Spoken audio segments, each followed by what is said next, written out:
বলেছি ওখানে চুলকাবে না, ইনফেকশন হয়ে যাবে। পুরো ফ্যামিলি বসে আছে। কতবার বলেছি এক সময় একজন অ্যাটেন্ডেন্টই থাকবে। বেরিয়ে যান এখান থেকে, বেরোন। শোনেই না, রোগী বিশ্রাম কখন করবে? এই দেখো, ফুল ফ্রুট ব্রোকার। আরে বাইক এত জোরে কেন চালাও? লাইফের চিন্তা নেই?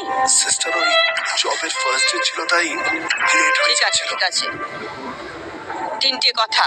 এই পা সোজা রাখবে, স্ট্রেট, আর খাবার পুরো ফিনিশ করবে, আর রাতে ফুল স্লিপ। বুঝতে পেরেছো? আগে ইনি নার্স নাকি জেলার? সিস্টার মার্থা হলেন এখানকার হেড নার্স আর খুবই সুইট ম্যাম। খুব সুইট। ফোন ইউজ করবে না।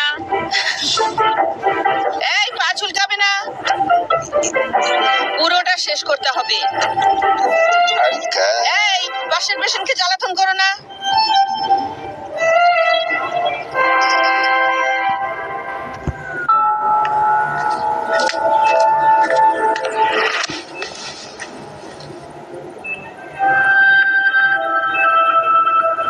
মাম্মিকে ফোন করে ডেকে নিচ্ছ না কেন? কাল ডেকে নাও। ডাকতে পারবো না, মাম্মি দূরে থাকে একলা অন্য শহরে। যদি জানতে পারে ওনার ছেলে এখানে। ঠিক আছে ঠিক আছে, ঘুমিয়ে পড়ো।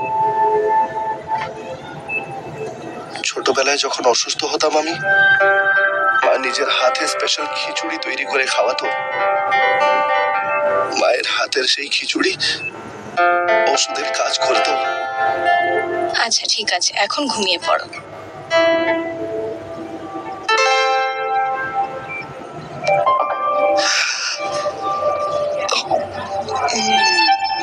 Thank you so much sister, একেবারে মায়ের মতো খিচুড়ি তৈরি করেছেন আপনি। থ্যাংক ইউ আমাকে না, মার্থা ম্যামকে বলো। উনি বাড়ি থেকে তৈরি করে এনেছেন তোমার জন্য স্পেশাল খিচুড়ি। কিন্তু এই মার্থা ম্যাম সবসময় এতটা স্ট্রিক্ট কেন থাকেন?